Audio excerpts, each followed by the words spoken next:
దేవుని మహాకృపను బట్టి మరొక ఆదివారం మనమందరము ఈ విధంగా ఆయన పాద సన్నిధికి చేరడానికి దేవుడు చక్కటి అవకాశం ఇచ్చారు. మరి ఆయన కృపను బట్టి మనం చదువుకున్న వాక్య భాగాలు కీర్తన గ్రంథం 146వ అధ్యాయము, లోకాసు వార్త 12వ అధ్యాయంలో 16 వచనం నుంచి 21 వచనం వరకు ఉన్న భాగం, అలాగే 3వ పట్టణంలో 1 కొరింథీ 2వ అధ్యాయము 1 నుంచి 9 వచనాలు.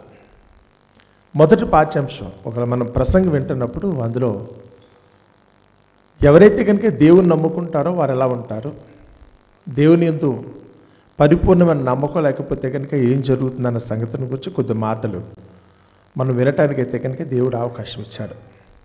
అబ్రహాము, లోతు ఇద్దరూ కూడా సమస్థాయిలో ఉన్నారట. మన 13వ అధ్యాయం ఆదికాండం చదువుతున్నప్పుడు వారిద్దరి ఆస్తి వారు కలిసి నివసించలేనంత గొప్పది. అంటే ఇద్దరూ కూడా ఆ సమయానికి ఎలా ఉండాలి, ఈక్వల్గా సమానమైన భాగాలతో ఉన్నారు. ఆయనకు ఒక భార్య, ఈయనకు ఒక భార్య. ఆ సమయానికి పిల్లలు పుట్టారని అనుకోవద్దు. లోతుకైతే కనుక పిల్లలు పుట్టారని మనం ఖచ్చితంగా చెప్పలేము, కానీ లోతు కూడా భార్య ఉండి ఉంటుంది, అలాగే అబ్రహాముకు కూడా భార్య, ఇద్దరు సమస్థితిలో ఉన్నారు. సరే, నీ భార్యను తీసుకుని వెళ్ళిపో, నా భార్యనైతే కనుక నేను తీసుకుని ఇటువైపు వెళ్ళిపోతాను అనుకున్నారు. ఇద్దరూ కూడా అయితే కనుక విడిపోయారు. ఆస్తిపాస్తులు సమానం. దానికి చెరొకరికి భార్య ఉంది, వాళ్ళ బాధ్యతలు, పనివారు ఉన్నారు, దాసదాసీలు లేకపోతే కనుక పశువులు, గొర్రెలు అన్నీ ఉన్నాయి. కొన్ని రోజులు పోయేటప్పటికల్లా లోతుకి ఎవరు లేకుండా పోయారు తెలుసా? లోతు జీవితంలో ఆయన మిస్ అయిపోయింది ఏంటో తెలుసా? ఎవరిని పోగొట్టుకున్నాడు ఆయన? లోతు ఎవరిని పోగొట్టుకున్నాడు? భార్యని పోగొట్టుకున్నాడు. ఎందుచేత? అబ్రహాము కూడా భార్యను పోగొట్టుకునే పరిస్థితి వచ్చింది ఆయనకి.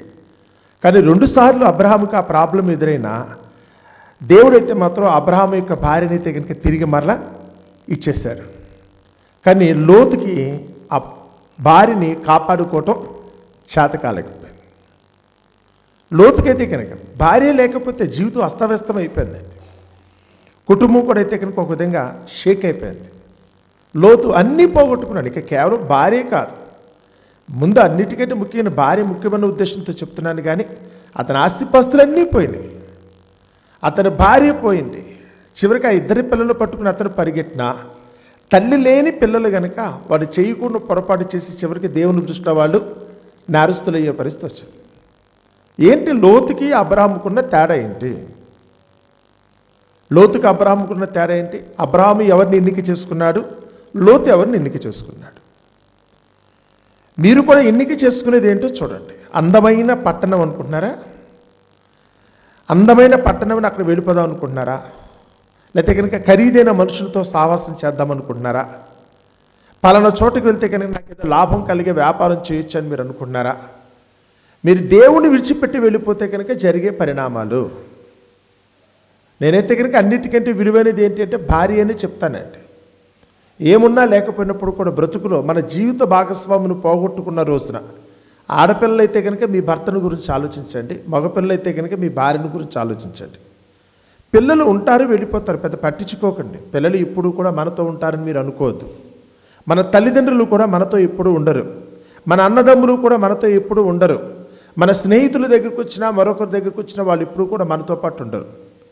మనతో పాటు చివరి వరకు ఉండాలనుకున్నా మన మనస్సులో ఎందుకైతే కనుక ఒక విధంగా నిర్భయంగా వాళ్ళతో కనుక పంచుకోవాలనుకుంటే అది భర్తను బట్టి భార్యను బట్టి మాత్రమే సాధ్యం తప్ప మరెవ్వరికి కూడా ఆ లోటును పోర్చడం కుదరదు. అందుకనే సృష్టి ఆరంభంలోనే 2వ అధ్యాయం ఆదికాండం చదువుతున్నప్పుడు భార్య అనుకున్నప్పుడైతే కనుక ఎలా ఉండాలట? సాటి అయిన సహాయం. ఇంకా దానికి అన్మ్యాచ్డ్, ఇది ఏది కూడా కుదరదు. నువ్వు ఎవరిని తీసుకొచ్చినప్పుడు కూడా ఇంకెవ్వరూ కూడా దానికి మ్యాచ్ కారు. ఆ భార్యతోనే నువ్వు చెప్పుకోగలవు, నీ భర్తతోనే నువ్వు చెప్పుకోగలవు, నాకు సాటి అయిన సహాయం. అమ్మా నాన్న కంటే గొప్ప, కనుక్కున్న బిడ్డల కంటే గొప్ప, నా అన్నదమ్ముల కంటే గొప్ప, వీళ్ళెవ్వరూ కూడా అయితే కనుక నా జీవిత భాగస్వామితో మాత్రం ఎట్టి పరిస్థితుల్లో కూడా వాళ్ళు సమానం మాత్రం కాదు. లోకంలో అయితే కనుక చాలామంది అత్యంత విలువైన బంధాలు ఏంటి, మీరు ఎవరి ఎడల ప్రేమ కలిగి ఉంటారని ఎవరెవడు ఏదో చెప్తూ ఉంటారు. కానీ యేసుప్రభువారిని బట్టి మనకైతే కనుక దేవుడు సెలవిచ్చిన వాక్కును బట్టి అయితే కనుక అత్యంత ఉన్నతమైన బంధం మీద ఉందనుకుంటే కనుక అది భార్యాభర్తల బంధం. అది మాత్రమే చివరి వరకు. అది పోయింది అంటే కనుక నిజంగా దురదృష్టం. అది పోగొట్టుకుంటే కనుక నిజంగానే జీవితం అయితే కనుక ఇబ్బంది పడుతుందండి. ఎవరైనా కానీ భర్త లేనివారు, భార్య లేనివారు ఎవరైనా ఉన్నారనుకుంటే దానివల్ల వాళ్ళు పడుతున్న వేదన ఏంటో ఒకసారి చూసుకుంటే కనుక అర్థమవుతుంది. పైకి వాళ్ళు ఎంత నవ్వుతూ ఉన్నప్పుడు కూడా, పరిస్థితులన్నీ బాగున్నప్పుడు కూడా ఆ తోడు లేకపోతే కనుక ఉన్న ప్రాబ్లం ఏంటో అర్థమవుతుంది. సో ఈ ప్రాబ్లం ఎవరికి వచ్చిందిరా అంటే కనుక అబ్రాహాము దగ్గరికి వచ్చినప్పుడు నేను చదువుకున్నప్పుడు అలాగే చాలా అందంగా ఉంటుంది నా మాట పలికేటప్పుడు.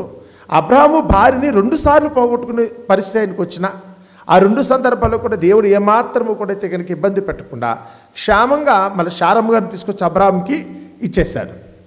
కానీ లోతుకు మాత్రం ఆ ఛాన్స్ దక్కల.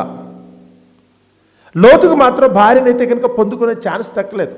వచ్చేస్తుంది కదా తనతో పాటు అనుకుని చెప్పి పిల్లల్ని ఇచ్చుకుని పరుగు పెట్టుకున్నాడే తప్ప నా వెనకాల ఉన్న నా భార్య మాట వినకుండా దేవునికి చిత్తానికి విరోధంగా ఉండి ఆమె అయితే కనుక ఉప్పుస్తంభంగా మారిపోయిందన్న సంగతి లోతు గుర్తించి గ్రహించలేకపోయాడు.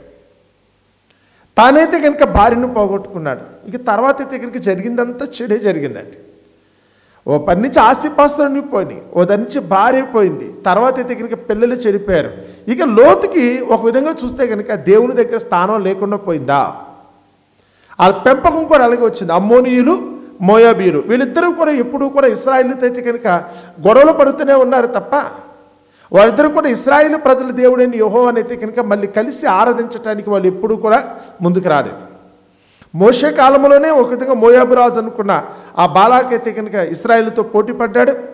సౌలు కాలంకి వచ్చిన అయితే దావీదు కాలంకి వచ్చినప్పుడైతే కనుక అమ్మోనీయుల రాజు అనుకున్న నాహాష్ అయితే కనుక వాళ్ళతో గొడవ పెట్టుకున్నారు. లోతు పిల్లలు ఇశ్రాయేలుతో పోటీయే పడ్డారు.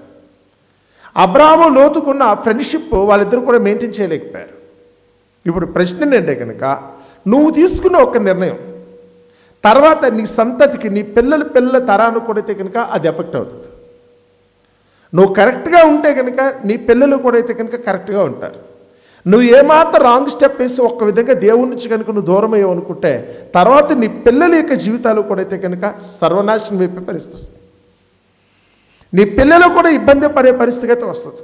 ఇదే ఇక్కడైతే కనుక అక్కడ చెప్తున్న మాట వస్తే మనం చదువుకున్న 146 కీర్తనలు అయితే కనుక ఆయన ఏమన్నాడు వచ్చి ఉండక 5వ వచనం అండర్లైన్ చేసుకోండి.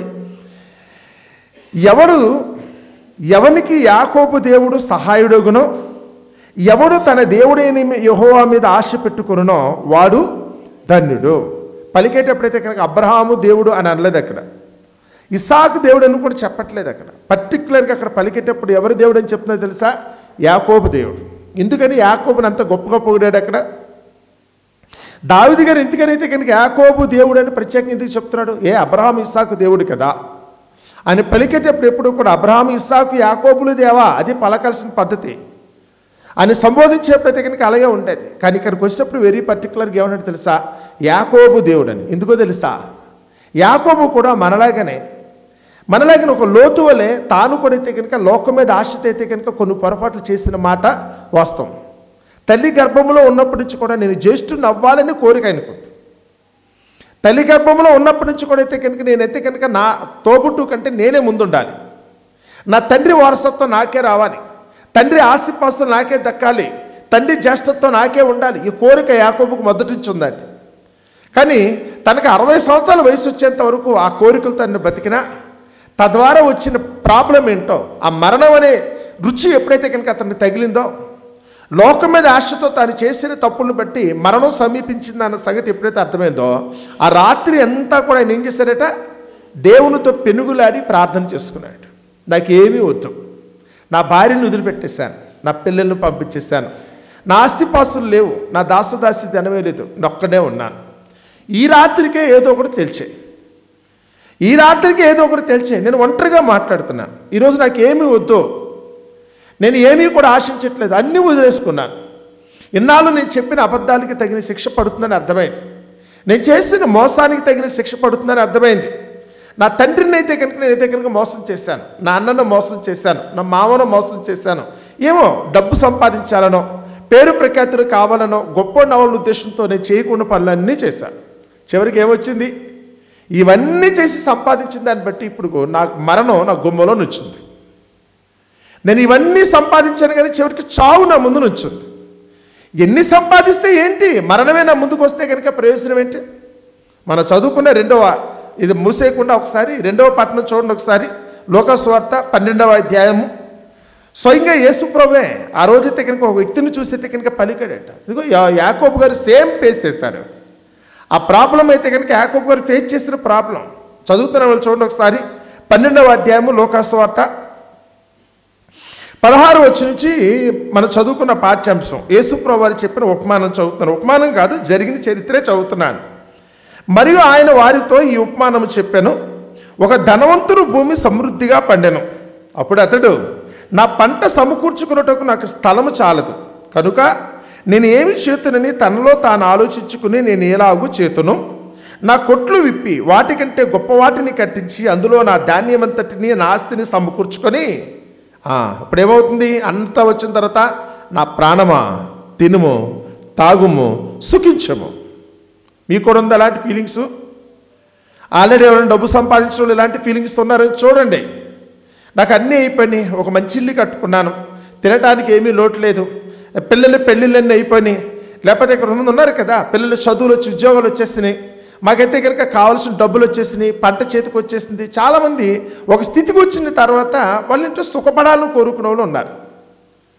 ఇలాంటి వాళ్ళందరితో చెప్తున్నమాట, ఒక పిచ్చోళ్ళారా మీరు ఏదో చేసి అన్నీ వచ్చిన తర్వాత అమ్మ అంతా రిలాక్స్ అని మీరు అనుకుంటున్నారు. కానీ ఇది సంపాదించడం కోసం మీరు చేసిన తప్పులన్నిటికీ పనిష్మెంట్ ఎప్పుడు వస్తుందో తెలుసా? మీరు చక్కగా రిలాక్స్ అయిపోయి మంచమే పడుకుందాం అనుకున్న సమయంలో అప్పుడు మీ ఒంట్లోకి రోగం వస్తుంది. మీరు అన్నీ పెట్టుకున్న తర్వాత డబుల్ కాట్ బెడ్ వేసుకుని దాని మీద అయితే కనుక మంచి చక్కటి ఫోమ్ వేసుకొని మీరు పడుకుని అమ్మ అనుకున్నప్పుడు అప్పుడు ఒంట్లోకి రోగం మెల్లగా వస్తుంది. ఈ రోగం వచ్చి మీకేం గుర్చేస్తుందో తెలుసా? గడిచిన కాలంలో నువ్వు చేసిన తప్పులన్నీ కూడా మెల్లమెల్లగా నీకు జ్ఞాపకం వచ్చినట్టుగా చేస్తుంది.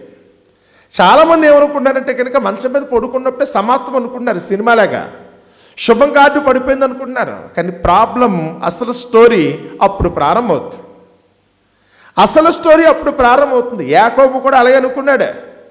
మా అన్నయ్యని విడిచిపెట్టేశాను, మా అమ్మ నాన్న వదిలిపెట్టేశాను, వెళ్ళిపోయాను, మా మామగారి దగ్గర ఉన్నాను, నాకు 4 భార్యలు వచ్చారు, 12 మంది పిల్లలను కనుక్కున్నాను, ఓళ్ళంత ఆస్తిపాస్తులు ఉంది, సో ఐ యామ్ హ్యాపీ అనుకున్న టైంలో కరెక్ట్గా 20 సంవత్సరాల క్రితం చేసిన తప్పును బట్టి కత్తిపుచ్చుకుని ఎవరు నుంచున్నారో తెలుసా? ఏశావు గుమ్మ ముందు నుంచున్నాడు. ఇప్పుడు మాట్లాడుతున్నాడు, నేను చేసిన తప్పు కదా. మీకు కూడానండి ఈ పూట ఒంట్లో రోగం ఉన్న వాళ్ళు అందరూ ఇదే రాత్రికి ప్రార్థన చేసి గెలవండి. ఇంట్లో శోధన వాళ్ళు ఎవరైతే ఉన్నారో గడిచిన కాలంలో మీరు చేసిన తప్పులు ఎవరు చూడలేదు కదా, మర్చిపోయారు కదా, ఇక నేను తప్పించుకున్నానని మీరు అందరూ అనుకుంటున్నారు. ఎక్కడికి వెళ్ళలేదండి, అవేమీ ఎక్కడికి వెళ్ళో. మీరు గడిచిన కాలంలో చేసిన తప్పులన్నీ కూడా జస్ట్ రిజర్వ్లో ఉన్నాయి. సమయం వచ్చినప్పుడు అయితే కనుక అప్పుడు తీస్తారు వాటిలోంచి. మీరంతా ప్రశాంతంగా ఉన్న టైంలో అయితే కనుక అప్పుడు మాట్లాడతాడట. ఏమంటాడు? ఇప్పుడైతే అతను మాట్లాడుతున్నాడు, నా ప్రాణమా తినుము తాగుము సుఖించు అని అతను అనుకుంటున్న సమయంలో 20 వచనం, అయితే దేవుడు వెర్రివాడా? ఇది ధనవంతుడు వెర్రివాడా? పదవున్నవాడు వెర్రివాడా? బలవంతుడు వెర్రివాడా? నువ్వు పెద్ద మేడ కట్టుకున్న తర్వాత కారు కొనుక్కున్న తర్వాత నిన్ను వెర్రోడా అంటే కనుక నువ్వేమనిపిస్తుంది? ఎలా కనపడుతున్నా నేను వెర్రోనైతే కనుక ఇదంతా అలా సంపాదించాను అంటారు మీరు. నేను వెర్రోనైతే కనుక ఇన్ని ఎకరాల పొలం ఎలా సంపాదించాను, నేను వెర్రోనైతే కనుక ఇంత గొప్ప ఇల్లు ఎలా కట్టుకున్నాను, ఇంత వెర్రివాడిని అయితే కనుక నా పిల్లల్ని అయితే కనుక ఉన్నతమైన స్థితిలోకి ఎందుకు పెట్టుకున్నాను మీరు అనుకుంటారేమో. మీరు చేసిందంతా వస్తే అనుభవించలేనప్పుడు నువ్వేది చేస్తే మాత్రం ఏంటి? నువ్వు ఎంత గొప్ప ఇల్లు కట్టుకున్నా దాన్ని అనుభవించకపోతే ఎందుకు? నువ్వు ఆస్తి సంపాదించుకున్నావు దాన్ని కనుక నువ్వు అనుభవించలేకపోతే ఎందుకు? కడుపు నిండుగా తినటానికి లేదనుకుంటే కనుక కంటి నిండుగా నిద్రపోవడానికి లేదు. లోకంలోకి వెళ్ళి కనీసం 10 మందితో నవ్వుతో మాట్లాడుతూ నీకు చేత కాదు. కనీసం దేవుని పక్షంగా వచ్చి ధైర్యంగా ఆయన సన్నిధిలో నుంచోడానికి కూడా ధైర్యం చాలట్లా.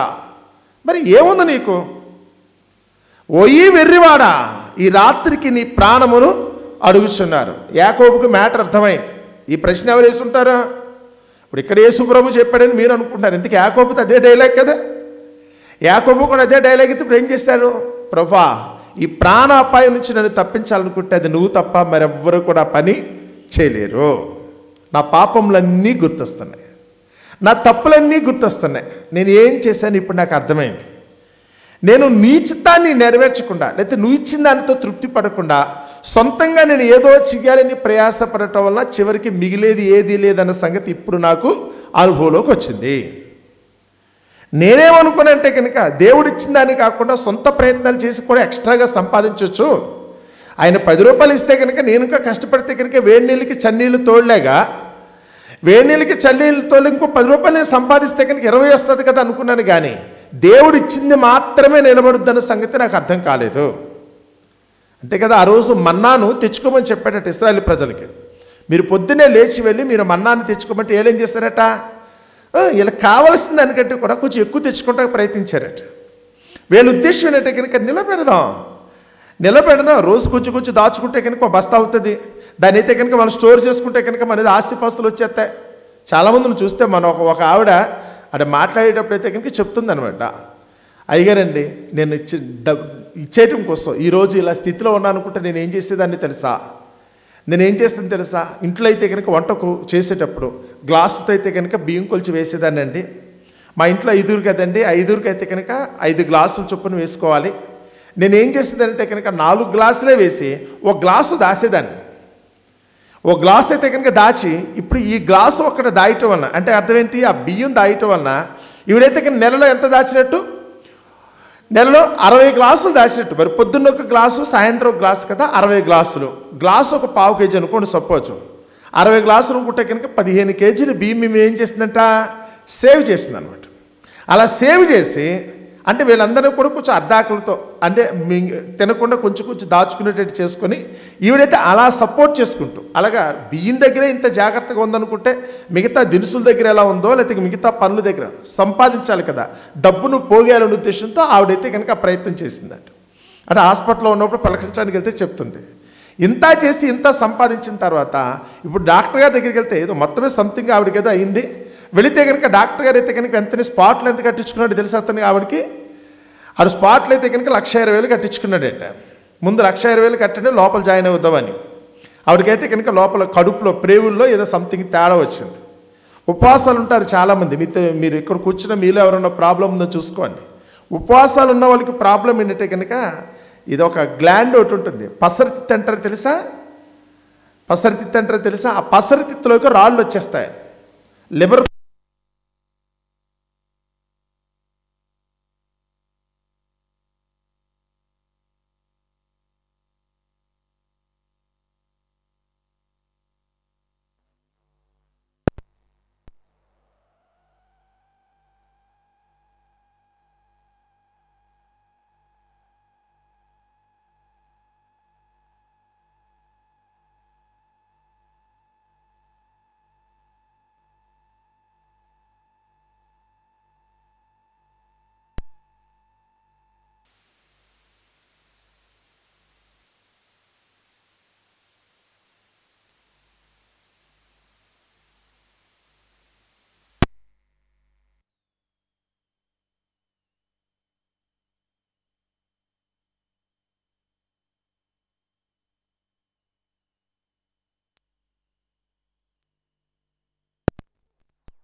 ఆ పసరతిత్తని ఏదైతే ఉందో అందులో రాళ్ళు ఫామ్ అయిపోతాయండి.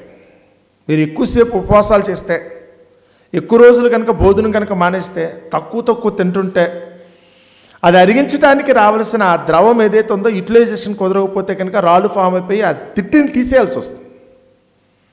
ఆ గాల్ బ్లాడర్ అంటారు తెలుసా, దాన్ని తీసేస్తారు.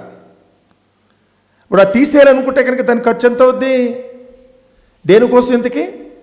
మీరు తిండి మానేస్తే కనుక ప్రాబ్లం అండి, మీరు తినటం మానేసినా కానీ ప్రాబ్లం. దేని కొరకు చేసే పని అయితే కనుక అస్తవ్యస్తంగా ఉందండి. చాలామంది చేసే తప్పులు కూడా అలాగే ఉన్నాయి. చాలామంది చేసే తప్పులు కూడా ఉన్నాయి. ఓయి వెర్రివాడా, ఈ రాత్రికి నీ ప్రాణము పోతుంది. యాకోబు గారికి అర్థమైంది. ఆయనైతే కనుక పోరాటం చేశాడు.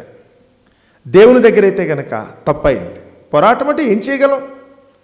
మనం చేసిన తప్పునైతే కనుక ఒప్పుకొని దాన్ని దేవుని చేత అంగీకరింపచేసి ప్రాయశ్చిత్తం చేసుకోవటమే పోరాటం. నువ్వు కన్నీళ్లతో దేవుని దగ్గర కూర్చోవటమే పోరాటం. చేయలేదని చెప్పడానికి కుదరదు. మొత్తం అంతా అక్కడ సీన్ అంతా కనపడుతుంది. అక్కడ నువ్వు చేసిన ప్రతి పని అమ్మా నాన్న దగ్గర నువ్వు బొంకేయచ్చు, నీ భర్త భార్య దగ్గర కూడా మీరు బొంకేయచ్చు నేను చేయలేదని. అధికారుల దగ్గరికి వచ్చినా నాయకుల దగ్గరికి వచ్చి నేను చేయలేదని బొంకేయచ్చు, మీకు అందరికీ అలవాటు అది. కానీ దేవుని దగ్గర బొంకటం కుదరదు కదా. దేవుని దగ్గర బొంకటం కుదరదు. ఇక్కడ సరెండర్ అవ్వటమే తప్ప, ఆయనకి లోబడిపోవటమే తప్ప ఎదిరించటమో బొంకటానికి అక్కడ కుదరదండి. యాకోబు అదే చేశాడు. తన పాపములకు ఆయన ఏం చేశాడు తెలుసా? ప్రాయశ్చిత్తం చేసుకున్నాడు. అందుకనే తన అతిక్రమములను దాచిపెట్టకుండా వాటిని ఒప్పుకొని విడిచిపెట్టడానికి యాకోబు ప్రయత్నించాడు. ఇక ఈ కీర్తనలు అయితే కనుక దావీదు గారి కీర్తన రాసి ప్రస్తావించిన యాకోబుది అయితే కనుక అదే చెప్తున్నాడు. దేవుడిని అడుగుతున్నాడు, ఏమనుకుంటున్నావు? ఓరి వెర్రివాడా, ఏం చేద్దాం అనుకుంటున్నావు? దేవుని విడిచిపెట్టి ఏదో చేద్దాం అనుకున్నావు. లోతు వెర్రాడు. వెర్రాడు కాకపోతే, పిచ్చోడు కాకపోతే అబ్రహామును విడిచిపెట్టి వెళ్ళటం ఏంటండి? అబ్రహాము దగ్గర ఉంటే కనుక అబ్రహాము యొక్క సుగంధం లోతుకుంటుంది. అబ్రహాము దగ్గర ఉన్నంతసేపు అతనేమనుకుంటే కనుక నాకు స్వేచ్ఛ లేదు, నేనేదో సొంతంగా చేసేయాలా, నేనంటూ ఏదో చూడాలని. ఒక పిచ్చోళ్ళారా, మీ వెనకాల మిమ్మల్ని అయితే కనుక నడిపించేవాడు ఒకడు ఉండాలి. యేసుప్రభువు వారు కూడా కొత్త నిబంధనకు వచ్చి చెప్తున్నాడు, ద్రాక్షావల్లిని నేను, తీగలు మీరు. తీగ ఎప్పుడు ఎక్కడ ఉండాలి? ఆ వల్లిలో అంటే కనుక దుంపలో ఉండాలి. లేదా నేను సెపరేట్గా ఉంటానని చెప్పేసి దాంట్లో పీక్కుని వెళ్ళారనుకోండి, రెండో రోజుకి మీరు మాడిపోతారు. లోతు బ్రతుకు అదే. అబ్రహాము దుంప, అబ్రహాము వల్లిలో ఉన్నాడు, దానికి అడ్జసెంట్గా ఇతను పెరిగాడు అనుకోండి. అంతేగాని ఎప్పుడైతే ఇక్కడికి వచ్చిందో నేను కూడా తీగనైపోయాను, నేను కూడా పచ్చగాను, నువ్వు ఎంత పచ్చగా ఉన్నా మూల మర్చిపోతే ఎట్లా? నేను నడిపించాలనుకుంటూ ఉండాలి కదా. ఇక్కడ కూర్చుని మీ దగ్గరికి వచ్చినప్పుడు కూడా మీకు కూడా అయితే కనుక వాక్యం చదవటం వచ్చేసింది, ప్రార్థన చేయటం వచ్చేసింది, పాట పాడటం వచ్చేసింది. అబ్బాయి ఇంకేముంది, చాలు, ఇంక అక్కర్లేదు, మనేస్తారా? దేవుని సన్నిధికి ఎందుకు రమ్మని అడుగుతారో తెలుసా? ఇంటికాడ కూర్చుని కూడా చదివేసుకుని ప్రార్థన చేస్తే పని అయిపోద్దంటే కాదు. అక్కడ చాలామందిని చూశాను, ఇక్కడికి వచ్చిన వాళ్ళని చాలామందిని చూశాను. ఇంక ఇక్కడికి అవసరమే ఉంది, మాకు అన్నీ వచ్చినాయి కనుక ఇక్కడ మేనేజ్ అనుకున్న వాళ్ళు చాలామంది ఉంటారు. వారి పిచ్చోళ్ళారా, ఎండిపోతారు. మీరు దేవుని విడిచిపెట్టి ఏం చేస్తారు? ఎక్కడ మాత్రం దేవుడు లేడని కుదరదండి. అబ్రహామును విడిచిపెట్టి లోతు వెళ్తే కనుక చివరికి ఏమైంది? ఏమో అసలు లోతుగా తర్వాత ఇంకా మర్చిపోయే పరిస్థితి వచ్చింది కదా. అన్నిటితో పాటు కలిసిపోయాడు అతను. జనం ఉన్నారు, ఈరోజు కూడా ఉన్నారు. మొన్న కూడా వెళ్ళినప్పుడైతే కనుక అమ్మాను సిటీలో అయితే కనుక మొట్టమొదటి మేము ఫ్లైట్ దిగింది అక్కడ. ఆ జోర్డాన్లో అయితే కనుక మొట్టమొదటి జర్నీ అయితే కనుక అక్కడే. ఆ ఇజ్రాయెల్ టూర్ వెళ్ళినప్పుడైతే కనుక అక్కడే దిగాం. ఆ అమ్మాని దేశం చూసినప్పుడైతే కనుక అమ్మోనుడు నాహషు గుర్తొచ్చాడు. మొట్టమొదటి అయితే కనుక సౌలు తానేంటో నిరూపించుకోవడం కోసం వెళ్ళి ఒక రాత్రి లేపేసింది ఏమన్నా తెలుసా? అమ్మోనీన్లే పక్కనే ఉంది. ఆ గిబియాకి దగ్గరగానే ఉన్నాడు. అందుకనే డైరెక్ట్గా వెళ్ళి అయితే కనుక చితకొట్టు వచ్చేసాడు సౌలు. ఇదే కదా అమ్మోనీలు పట్టణం. చూడటానికి బాగానే ఉంది, కానీ ఏముంది అక్కడ? దేవుడు లేడు. పక్కన ఇజ్రాయేలీ దేశమో వెలిగిపోతూ ఉంటుంది. వాళ్ళు ఏడుస్తున్నారు, మమ్మల్ని రానివారండి, అక్కడికి ఉద్యోగం చేసుకోవడానికి కూడా మమ్మల్ని వెళ్ళవరని చెప్పి ఆ గైడ్ చెప్తున్నాడు. ఎందుకంటే లోతు సంతానం అబ్రహాము సంతానంతో పొసగట్లేదు, వాళ్ళకి కుదరట్లేదు. ఆ రోజు లోతు చేసిన తప్పే ఈ రోజు కూడా అయితే కనుక, అంటే 4000 సంవత్సరాల నుంచి ఈ రోజు కూడా అయితే కనుక అబ్రహాముతో వాళ్ళు పొసగలేకపోయారు. ఏంట్రా అంటే కనుక ఏముందో? డబ్బు వచ్చిందనా, ఏదో నాకేదో ఇండిపెండెంట్ కావాలి అన్నట్టుగా, ఏదో స్వతంత్రం కావాలన్నట్టుగా అయితే కనుక అక్కడికి వెళ్ళిపోతారా? లోతు ఆ రోజు చేసిన తప్పు అన్నీ పోగొట్టుకున్నాడు. ఈరోజు మన దగ్గరికి వచ్చినప్పుడు కూడా మీకు కూడా హెచ్చరిక ఏంటి తెలుసా? దేవుణ్ణి విడిచిపెట్టి మీరు ఏం చేయగలరు? దేవుణ్ణి కాదనుకుని మీరు ఏం చేయగలరు? ఆ రోజైతే కనుక యేసుప్రభు చెప్తుండే, వెర్రోడా, చాలా ఇదిగా మాట్లాడినట్టు యేసుప్రభు అయితే జాలితోనే చెప్పాడు అక్కడ, ఓ ఈ వెర్రివాడా, ఏం చేసుకుంటారా? నువ్వు దేవుని విడిచిపెట్టి దేవునికి దూరం అయ్యి ఎవరెవరో నమ్ముకుని రాజులు నమ్ముతున్నావా? సుధమ రాజును నమ్మేవా? గొమొర రాజును నమ్ముకున్నావా? బిలాము దగ్గరికి వచ్చినప్పుడు కూడా అతను కూడా అయితే కనుక వెర్రుడు కాకపోతే ఏముందండి? ఆ ప్రవక్త యొక్క వెర్రితనమును ఎవరు అడ్డగించారట? గాడిద అడ్డగించిందట. మన పేతురు రాసిన పత్రిక చదువుతున్నప్పుడు, 2వ పత్రిక 2వ అధ్యాయం చదువుతున్నప్పుడు ఆ ప్రవక్త యొక్క వెర్రితనమునైతే కనుక అడ్డగించింది కదా. వెర్రోడైపోయాడు. బిలామంతటి ప్రవక్త, దేవునికి నోటు పోరగొండవలసిన గొప్ప పాస్టర్ గారైనా అయితే ఏంటి, ఎవరు నమ్ముకోవడానికి ప్రయత్నించారట? దేవుడా బాలాకు రాజు అని అడిగితే ఈ బిలాము ప్రవక్త ఎవరు నమ్ముకోవడానికి పరిగెట్టాడు? డబ్బిస్తాడన్న ఉద్దేశంతో ఆ బాలాకు రాజు దగ్గరికి వెళ్ళిపోయాడట. మరి వెర్రోడు కాకపోతే ఏమంటారు? అతన్ని వెర్రోడు అనకపోతే ఏమంటారు? గెహాజీ దగ్గరికి వచ్చినప్పుడైతే కనుక ప్రవక్తకి శిష్యుడు, తర్వాత అతనే సక్సెసర్, ఒక దగ్గర చూస్తే వారసుడు అతనే. ఎలీషా చనిపోతే కనుక తర్వాత ప్రవక్త గెహాజీ అవుతాడు. కానీ గెహాజీ దగ్గర ప్రవక్త ఎలీషా దగ్గర ప్రవక్తగా ఉండటం మానేసిన గెహాజీ ఎవరి దగ్గర పరిగెడుతున్నాడట? నయమాన్ ఇస్తాను కూడా డబ్బు కోసం అయితే కనుక కకృతిపడి పరిగెడతాడట. వెర్రోడు కాకపోతే ఏంటి? వెర్రోడు కాకపోతే ఏంటి? యేసు ప్రభు దగ్గర ఉన్నాడు. ఇస్కరియోతు యోధా తర్వాత అపోస్తులు 12 మందిని కూడా యేసు ప్రభు అయితే వాగ్దానం చేశారు, రేపటి దినాన నా తండ్రి దగ్గర అయితే కనుక మీకు కూడా 12 సింహాసనాలు వేస్తాను, నాతో పాటు మీకు 12 సింహాసనాలు వేస్తాను, ఆ సింహాసనం మీద మీరు కూర్చుంటారన్నాడు. ఇస్కరియోతు యోధా ఈరోజు మనకు కూడా ఒక విధంగా ఒక పుస్తకం రాసేవాడేమో. ఇస్కరియోతు యోధా అయితే కనుక సువార్త రాసేవాడేమో మనకు కూడా. చివరికి అలాంటి స్థితిలో ఉండాల్సినాడు దేనికి కకృతి పడిపోయాడు? ప్రధాన యాజకులు ఇస్తాననుకున్న 30 వెండి నాలుగు కకృతి పడి యేసును విడిచిపెట్టి పరిగెట్టుకు వెళ్ళిపోయాడు. ఏమవుతుంది? వెర్రోడు కాకపోతే ఏమవుతుంది? ఏముంది అక్కడ? ఒక్కసారి కనుక మీరు దేవుణ్ణి విడిచిపెడితే కనుక వీళ్ళందరూ బ్రతుకులు ఏమైనా. బిలాం అయితే కనుక ఖడ్గము చేత చంపబడ్డాడు. అదే ఒక విధంగా చూస్తే కనుక గెహాజీ అయితే కుష్ఠరోగం వచ్చింది అతనికి.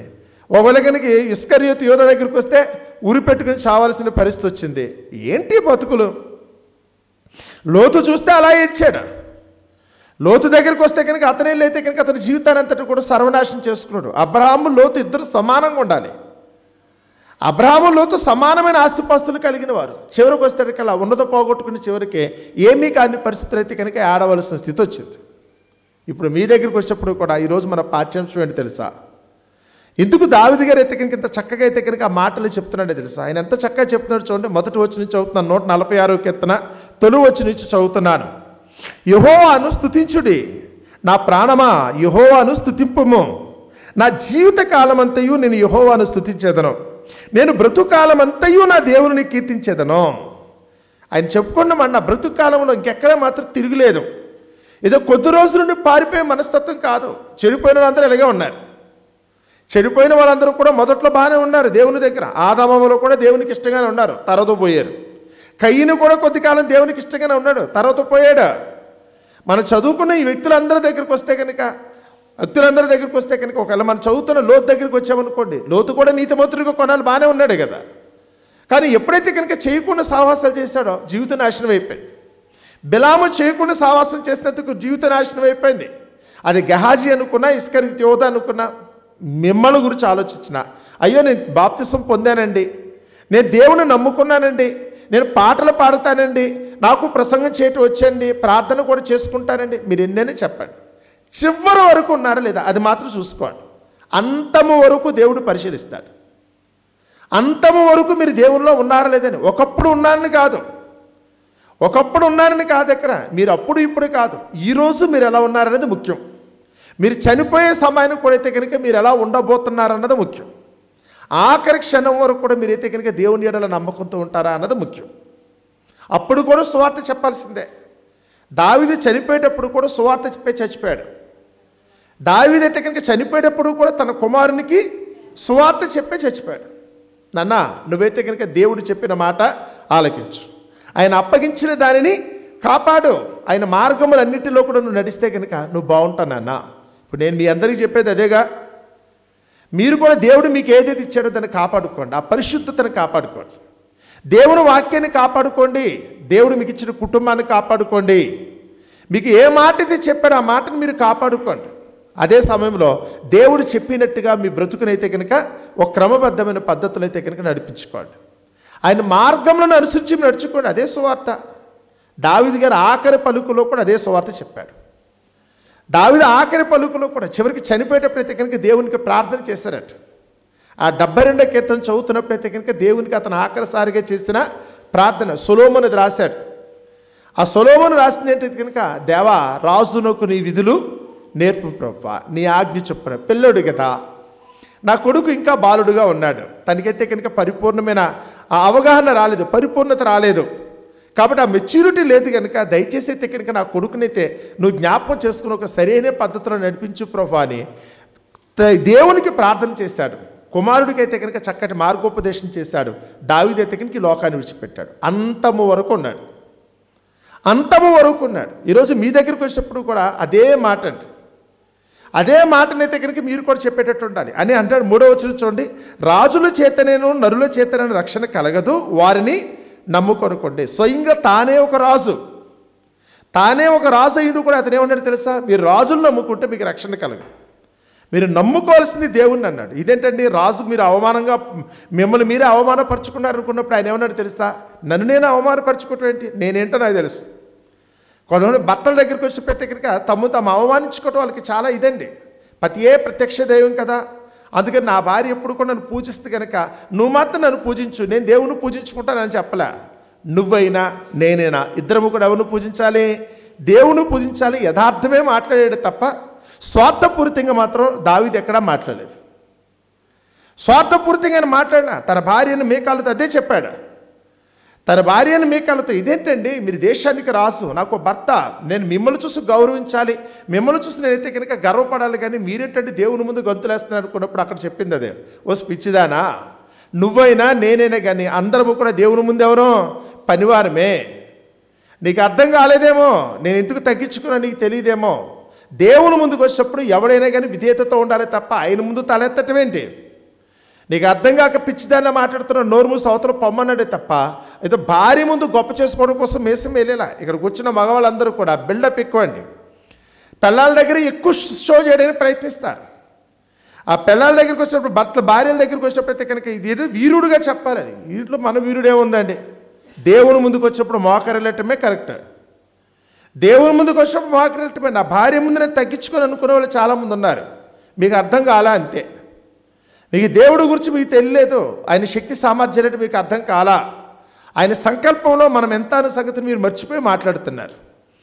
దేవుని ముందుకు వచ్చినప్పుడు నువ్వు ఎంతటి వాడవైనా కానీ తగ్గింపే, నువ్వు తగ్గించుకుంటేనే గొప్పడవుతావు. అదే చెప్తా ఆయన 4 వచనం అన్నాడు చూడండి, నువ్వు ఎవరినో నమ్ముకుని అన్నా కదా, ఆ రాజుల్లో మరొకరు నమ్ముకున్నావు కదా, వారి ప్రాణం ఏమవుద్దో తెలుసా, వెళ్ళిపోద్ది. ఎన్నాళ్ళు ఉంటారు, నేను రక్షించే వాళ్ళు ఎవరుంటారు, వాళ్ళు చూసి నువ్వు పొంగిపోతానేమో. మీ అమ్మా నాన్నను చూసో, నీ భర్త భార్యను చూసో, నీ బిడ్డను చూసో, లేకపోతే ఇంకొకరిని చూసో, ఇంటికి పిచ్చి ఎన్నాళ్ళు ఉంటారు వాళ్ళు. ఈరోజు కనపడతారు, రేపటికి ఎలా కనపడరు. అందుకని 49 కీర్తన చదివినప్పుడు కూడా సామాన్యులేమి, సామంతులేమి, ధనికులేమి, దరిద్రులేమి అందరూ కూడా నా మాట ఆలకించండి. లోకంలో కొంతమంది మనుషులు మీరు నమ్ముకున్నట్టున్నారు, వారు ఎంతటి వారైనప్పుడు కూడా చివరికి ఏమైపోతారు. ఏ మనుషుడును ఏ విధము చేతనైనా తన తోటివాడిని విమోచింపలేడు. ఒకరి ప్రాణాన్ని రక్షించడం ఎవరి చేతిలో లేదు.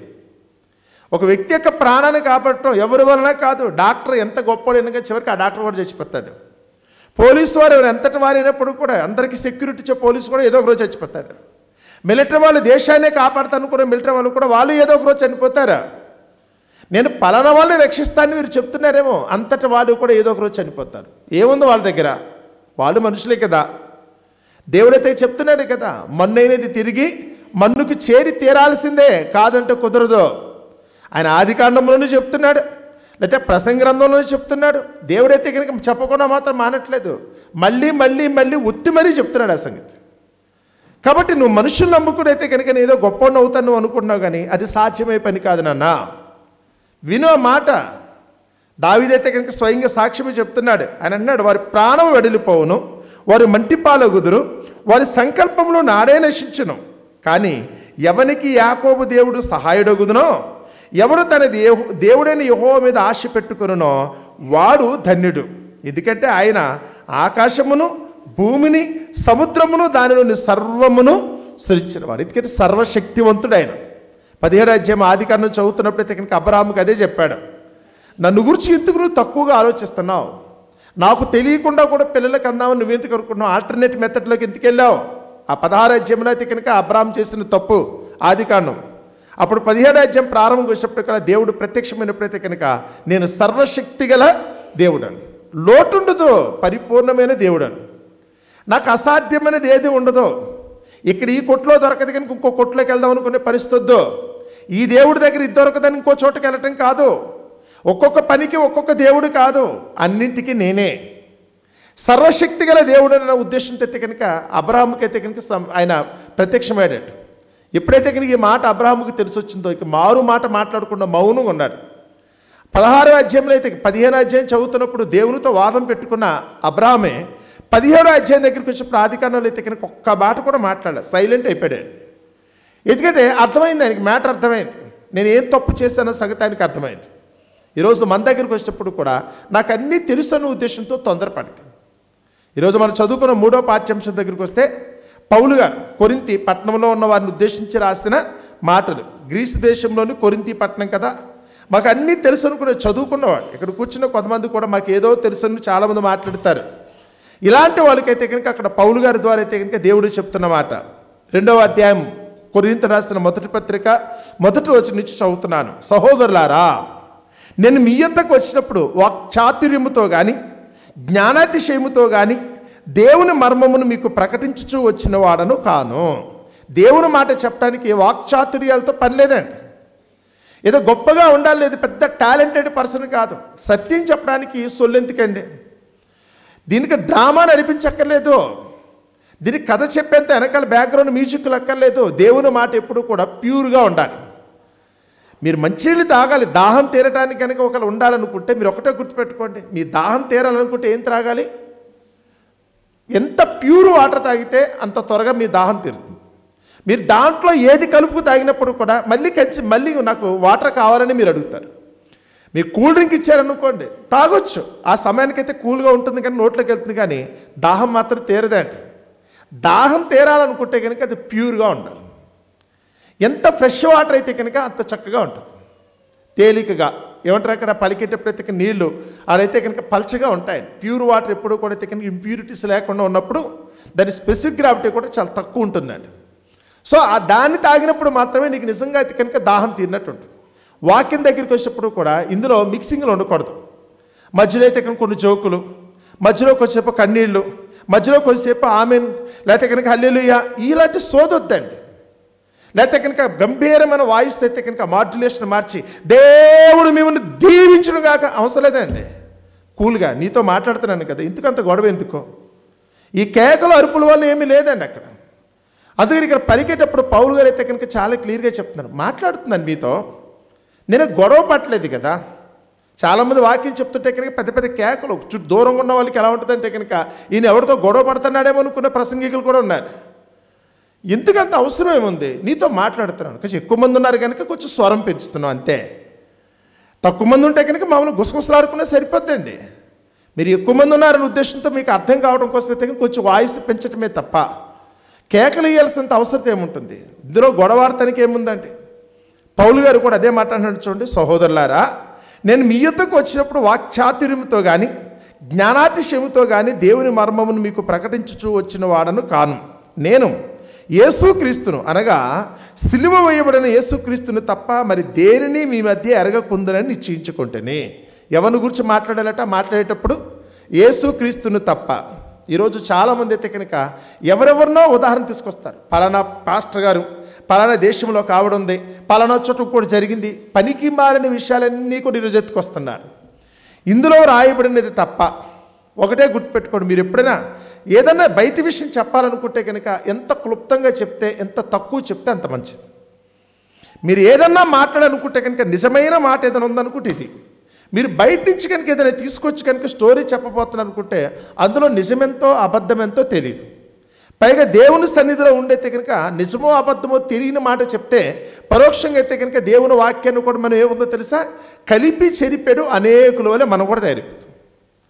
దేవుని వాక్యాన్ని ఎప్పుడు కూడా మీరు అలా నేర్చుకోకండి. ఇక లోకం దగ్గరికి వచ్చినప్పుడు ప్రాబ్లం అయితే, లోతు సొదొమలో ఉండి ఎలా ఉన్నాడు అనుకున్నప్పుడు పేతురు రాసిన 2వ పత్రిక 2వ అధ్యాయం ఉంది, నీతిమంతుడైన లోతు ఆ పట్టణంలో కాపురం. ఈయన నీతిమంతుడట, కానీ ఎక్కడున్నాడు? నీతిమంతుడే ఎక్కడున్నాడు? కల్లుపాక దగ్గర కూర్చుని నేను వాటర్ బాటిల్ తాగితే కనుక ఏమనుకుంటారు? నేను బార్ షాప్లోకి వెళ్ళైతే కనుక కూల్ డ్రింక్ తాగుతానంటే కనుక ఎవడన్నా నమ్ముతాడా? నేను ఎక్కడుండాలి, తాగేదాన్ని బట్టి నేను ఎక్కడ ఉండాలి అక్కడ కరెక్ట్గా చూసుకోవాలండి. నేను ఉండకూడని చోటు నుండి నేను మాత్రం కరెక్ట్గా ఉన్నానంటే ఎట్లా కుదురుతుంది? లోతు నీతిమంతుడే, కానీ ఉండకూడని చోటు ఉన్నాడు ఆయన. కల్తీ అయిపోయాడు అక్కడ. ఈరోజు మీ దగ్గరికి వచ్చినప్పుడు కూడా మీరు ఏదైనా చెప్తున్నారు అనుకుంటే కనుక పక్క విషయాల గురించి మీరు మాట్లాడకండి. మీరు చేయకుండా సాంగత్యాలు చేయకూడదు. గడిచిన వారమైనా మీకు వచ్చే మాట చెప్పినట్టున్నాను, మీ ఇష్టమా దేవుని చిత్తమా అని టాపిక్తో మనం మాట్లాడుకున్నప్పుడైతే ఒకటే మాట, ఏదన్నా మనం అనుకున్న పని కనుక సవ్యంగా సాగట్లేదు, ఒకటే గుర్తుపెట్టుకోండి, నేను ఆశించింది నాకు దక్కట్లేదు, అనుకోని అవాంతరములన్నీ కూడా నాకు వస్తున్నాయని కనుక మీరు అనుకునేటట్టయితే వెంటనే మీరు చెక్ చేసుకోవాల్సింది ఏంటంటే, అన్నప్పుడు కొన్ని పాయింట్లు అయితే మీరు చెప్పానంట. యెహోషువ యుద్ధానికి వెళ్ళి ఓడిపోయాడు. అదేంటి ప్రభువా, యుద్ధానికి వెళ్ళినప్పుడు తోడుంటానన్నావు కదా, నా ముందు ఎవరో నిలవకుండా నేను చేస్తానని చెప్పావు కదా, నీ మాట నమ్ముకుని నేను యుద్ధానికి వెళ్ళాను, తీరా చూస్తేనేమో ఓడిపోయి అవమానంతో వచ్చాను, మాలో కొంతమంది చచ్చిపోయారు కూడా ప్రభువా, ఏమైంది అని అడిగాడట. అప్పుడు యెహోషువతో ఏమన్నాడు, నీలో ఒకడు పనికి మన దొంగ ఒకడు ఉన్నాడు, వాడైతే కనుక దేవుని సన్నిధికి సంబంధించిన దాన్ని దొంగతనం చేశాడు. అలాంటి ఎరాటిక్ క్యారెక్టర్ నీ దగ్గర ఉంటే కనుక నువ్వు యుద్ధానికి వెళ్ళి ఓడిపోతావు. మీకే చెప్తున్నారు, మీ కుటుంబంలో ఇలాంటి ఎరాటిక్ క్యారెక్టర్స్ ఉన్నారు, పనికి మాలిన దొంగలు ఉన్నారు కొంతమంది. ఒక్కడు చాలు కుటుంబం నాశనం అయిపోవడానికి, ఇక్కడ కూర్చున్న మీలో ఒక్కడుంటే చాలు సంఘం నాశనం అయిపోద్ది. ఒకడు పనికి మాలిన మీద ఉంటే కనుక ఈ స్థలమంతా పరిశుద్ధాత్మ రావడానికి ఇష్టపడ్డు. మీలో కనుక అందరూ కూడా అయితే కనుక దేవుని చిత్తానుసారంగా ఉన్నారనుకోండి, ఈ స్థలమంతా కూడా పరిశుద్ధాత్ముడు మనకైతే కనుక అభిషేకించేట అవుతుంది. మనం అందరం కూడా పరిశుద్ధాత్మ పూర్లుగా ఉంటాం. కానీ ఇందులో ఏ ఒక్క పనికిమాలుడు వచ్చి కూర్చున్నా ఇప్పుడు అందరమో నష్టపోయే పరిస్థితి. ఆ రోజైతే కనుక అదే చెప్తున్నాడు, మీరు వెళ్ళి ఓడిపోయారనుకుంటే కారణం ఏంటి? యాకోబుకైతే కనుక తీరని ద్రోహం, ఓ విధంగా చూస్తే కనుక తీరని దుఃఖం వచ్చేసింది యాకోబుకి. ఏంటిది ఇలా అయిపోయింది ఏంటి? నా కూతురు చూస్తేనేమో అలా అయిపోయింది, ఇగో నా కొడుకులు చూస్తేనేమో హంతకులు అయిపోయారు, ఇప్పుడు ఇక్కడ ఉన్న వాళ్ళందరూ కూడా నిన్ను చంపేస్తారేమో భయంతో యాకోబు అయితే కనుక వణికిపోయవలసిన పరిస్థితి వచ్చింది. ఏంట్రా అంటే కనుక వాళ్ళ దగ్గర ఎవరు ఉన్నారు? పెట్టుకోకూడని విగ్రహాలన్నీ పెట్టుకున్నారట వాళ్ళు. ఆ రాహేల్ అయితే కనుక మా ఆయన నేమన్నాడో, నేనంటే చాలా ప్రేమ కాబట్టి మా ఆయన ముందే నేనైతే కనుక వీటికైతే కనుక ధూపదీప నైవేద్యాలు సమర్పిస్తాను కదా అనుకుంటే ఆవిడ ఘోరమండి, రక్తపాతం జరిగిపోయింది కదా, కూతురు పాడైపోయింది కదా, తీసేయండి ఇంకా మాట్లాడకండి అన్నాడు యాకోబు. ఈ పోడుతో ఇంకా ఉండకూడదు, గొయ్యి తీసి కప్పెట్టే ముందు వాటిని ఇంక బయట తీకి, ఇంకా ఎందుకంటే అక్కడ ఉండకూడని శోధన ఉంటుంది కదా, వాళ్ళు ఉండకూడదు పెట్టుకుంటే కనుక ఇలాగే ఉంటుంది. మీరు ఇలా చరిత్ర అంతా చదవండి, ఎవరో ఒక పనికి మాలిన వాడు, మీరు ఉండకూడని స్థలంలో ఉన్న మీకు నష్టం, మీరు వెళ్ళకూడని స్థలానికి ఎప్పుడు వెళ్ళకండి. మీరు కూడా పెట్టుకునే వ్యక్తుల్లో కనుక ఉండకూడని వాడు ఉంటే కనుక మీరు అనుకున్న పని జరగదు. మీ దగ్గర ఉండకూడని ఆలోచనలు ఉన్నా కానీ మీరు చేసే పని మీ వృత్తి కరెక్ట్గా లేకపోతే కనుక మీరు అనుకున్నది జరగదు. మీరు ఎవరినో చూసుకోండి, ఎందుకు ప్రభువా నేను ఆశించింది దక్కట్లేదు అనుకున్నప్పుడు ఒక్కసారి వెనక్కి తిరిగి చూడండి, నాతో పాటు ఎవరు ఉన్నారు. అందుకని వీళ్ళు ఎంతవరకు మీరు ఏ పని చేసినప్పుడు కూడా దేవుని నమ్ముకుని ఒంటరిగా ఉన్నాడు. అబ్రహాము ఒంటరిగానే ఉన్నాడు. మీరు ఒంటరిగా ఉండి చేయండి, మీరు ప్రార్థనాపూర్వకంగా మీరు ఒంటరిగా ఉండి మీరు ఏ వృత్తి అయినా కానీ మీ ఏ వ్యాపారమైనా కానీ చేయండి. దేవుడు మిమ్మల్ని ఆశీర్వదించకపోతే కనుక అప్పుడు అడగండి. మీరు ఉండవలసిన విధంగా ఉండి కానీ మీరు చేస్తే కనుక సింగిల్గా మీరు చేసుకుంటే కనుక మీరు తప్పకుండా మీరు దీవించబడతారు. కానీ మీతో పాటు పనికిమాలిన చెత్తని పెట్టుకుని మీరు మాత్రం దివారాత్రులు ప్రార్థన చేసినా వారిని బట్టి మీకేమీ ప్రయోజనం ఉండదు. ఎందుకంటే వాళ్ళు కలిపి చెరిపెడేవారుగా ఉంటారు. ఇందులో దేవుడు ఉన్నాడో దైవం ఉందో తెలియదు. ఎందుకంటే మీరు వెళ్ళైతే కనుక అన్యులతో సహవాసం చేస్తుంటే కనుక దేవుడు దాన్ని ఎలా అంగీకరిస్తాడు? మీలో ఉండకూడని వారు ఉంటే కనుక మీరు ఎలా కుదురుతుంది? మీ సహవాసంలో వాళ్ళు ఉండకూడదు, మీరు చేసే వ్యాపారంలో వాళ్ళు ఉండకూడదు, మీరు నివసించే చోట అయితే కనుక ఉండకూడదు. వాళ్ళ మనసు సరిగా లేదనుకుంటే కనుక వాళ్ళు తప్పు పనులు చేస్తున్నప్పుడు ఆ తప్పుడు వాళ్ళతో మీరుంటే కనుక మీరు కూడా ఇబ్బంది పడిపోతారు, మీరు కూడా ఇబ్బంది పడాల్సిన పరిస్థితి వస్తుంది. దేవుడైతే కనుక మీ వైపు అయితే కన్నెత్తి కూడా చూడండి. ఎందుకంటే మీరు చేయకుండా సావాసం చేయొద్దని ముందే చెప్పాడుగా. దుష్టుల ఆలోచన చొప్పున నడువక, పాపుల మార్గమున నిలువక, అపాసకులు కూర్చుండు చోట కూర్చోద్దారు. మరి మీరేంటి చాలామంది కొన్ని అదే చెప్పానండి.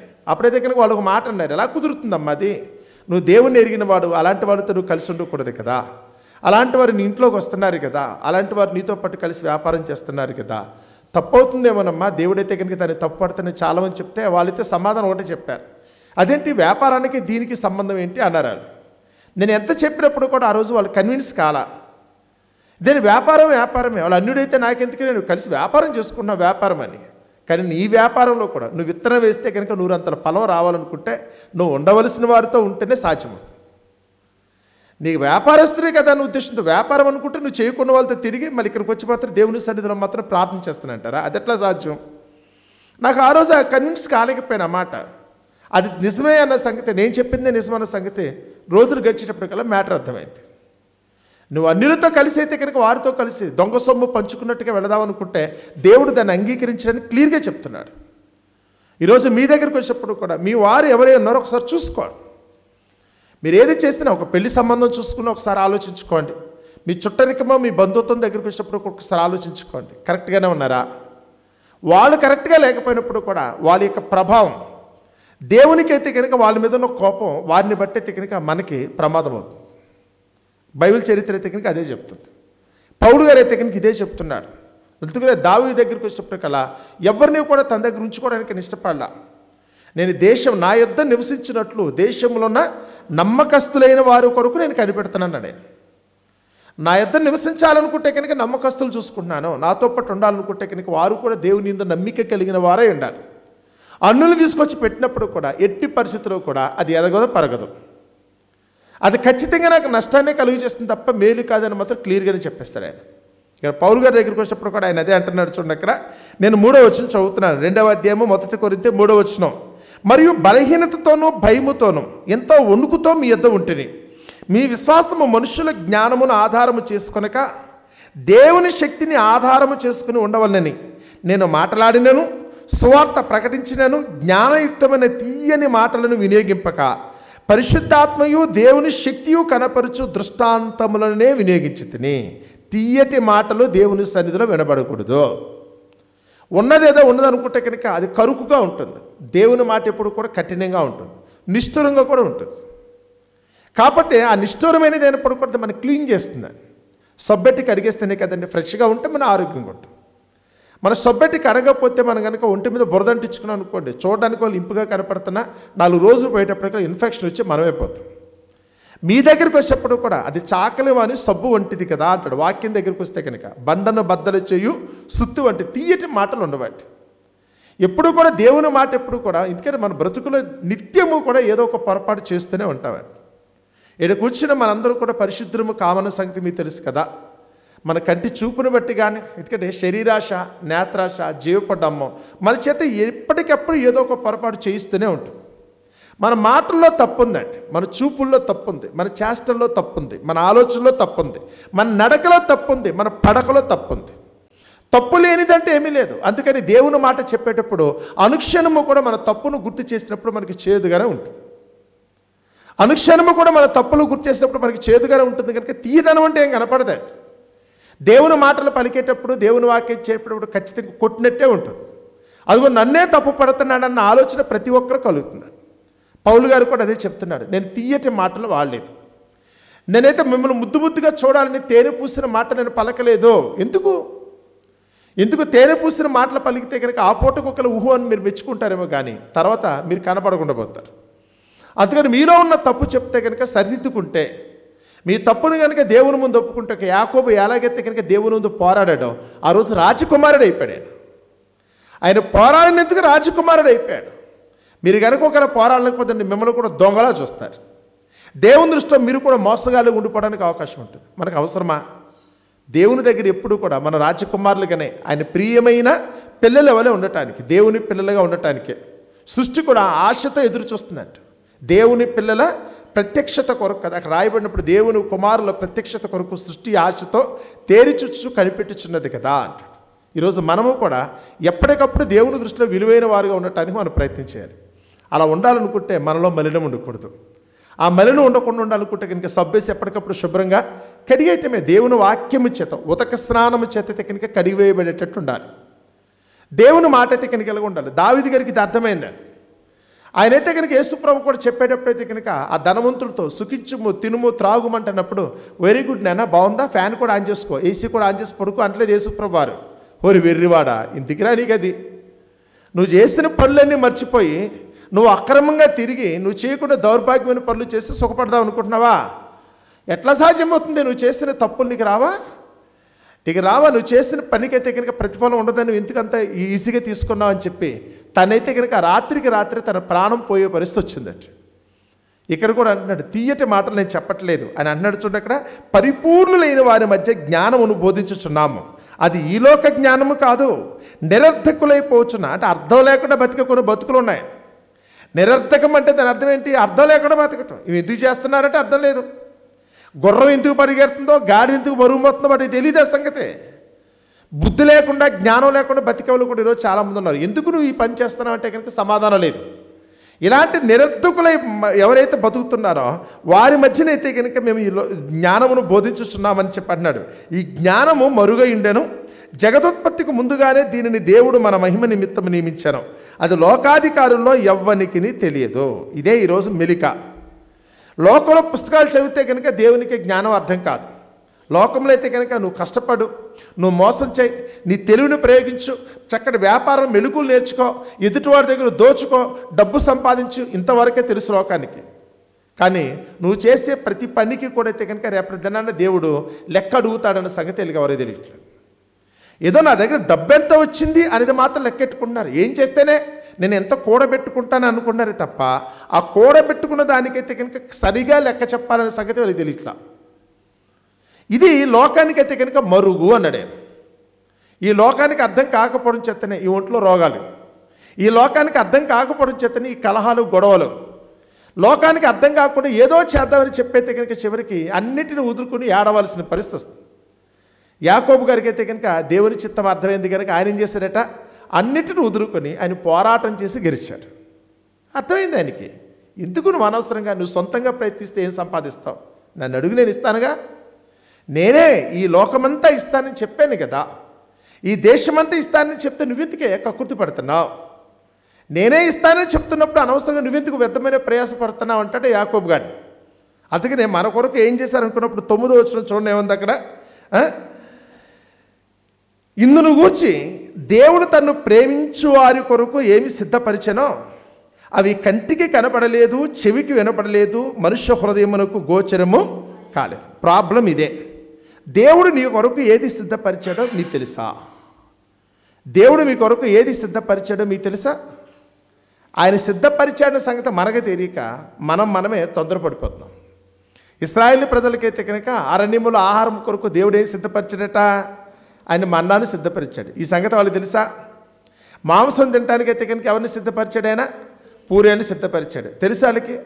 తెలియకపోవడం చేత వాళ్ళు ఎంత గొడవ పెట్టేశారు చూడండి. ఏదో కక్కుర్తి పడిపోయాడు. అబ్రాహాము దగ్గరికి వచ్చేటప్పుడైతే కనుక అబ్రాహాముకు సంతానం ఇస్సాకునైతే కనుక దేవుడు సిద్ధపరిచి ఉంచాడు. కానీ ఎవరికి అర్థం కాలేదు? షారాము గారికి అర్థం కాలేదు, అబ్రాహాముకు కూడా అర్థం కాలేదు. అంటేనాడు అబ్రాహాము, నువ్వు ఎన్ని ఇస్తే నాకేంటయ్యా, పిల్లలు లేకపోతే ఎందుకు? నిష్ఠురంగా మాట్లాడుతున్నాడు అతను. పిచ్చాడా, నేనేమో ఆకాశ నక్షత్రములంత విశాలమైన ఒకటి విస్తారమైన సంతానం నీ కొరకు సిద్ధపరిచి ఉంచితే నీకు అర్థం కాకపోతే ఎట్లా? చూడగలిగే దమ్ము ఉండాలి. ఆ చూడగలిగే దమ్ముంటే కనుక నా భవిష్యత్తును గురించి అయితే కనుక దేవుడు ఏమో ఆలోచించాడని ఎవరైతే కనుక విజువలైజ్ చేసుకోగలుగుతారో వాళ్ళు గొప్పవాళ్ళు. కానీ మానవ మాతృలుగా ఆలోచిస్తే కనుక, మనిషి జ్ఞానంతో ఆలోచిస్తే ఏమీ తెలియదు. నీ దగ్గరకు వచ్చినప్పుడు ఇక్కడ కూర్చున్న మీ అందరికీ మీ భవిష్యత్తులో మీరు ఏం అవ్వబోతున్నారన్న సంగతి, లేదా మీ పిల్లలు ఏం అవ్వబోతున్నారన్న సంగతి మీకు తెలియదు. దేవుడు దాన్ని సీక్రెట్ అనుకున్నందుకు నిజంగానే కళ్ళు మూసి మీరు అలా ఉండిపోతున్నారు. లేదేమోనని భయపడి తొందరపడి మీ ప్రయత్నాలు మీరు చేసేస్తున్నారు. కానీ దేవుడు నా కొరకైతే కనుక దాచి ఉంచిన మేలు ఎంతో గొప్పది అనే నమ్మకం నీకుంటే నేనెందుకు భయపడాలి? నేను దేనెందుకు కంగారు పడాలి? నా పిల్లల గురించి దేవుడు ఏదో ఆలోచించుంటాడు కదా, నన్ను గురించి దేవుడు ఏదో ఆలోచించుంటాడు కదా, నా భర్తను గురించి దేవుడు ఏదో ఆలోచించుంటాడు కదా. ఎందుకంటే ప్రతిదానికి లెక్క ఉంది. నేను అనుకుంటే ఏదీ మారదు. నా జీవితం ఎలా ఉండాలో, చివరికి ఎలా ముగిసిపోవాలో కూడా దేవుడు ఆల్రెడీ రాసి పెట్టుకున్నాడు. నేను కావాలనుకున్నా నేను ఏది చేసినా అది మారదు. నా భార్య చివరికి ఏమవుతున్న సంగతి, ఆయన ఏం చేయబోతున్న సంగతి నాకు తెలియదు.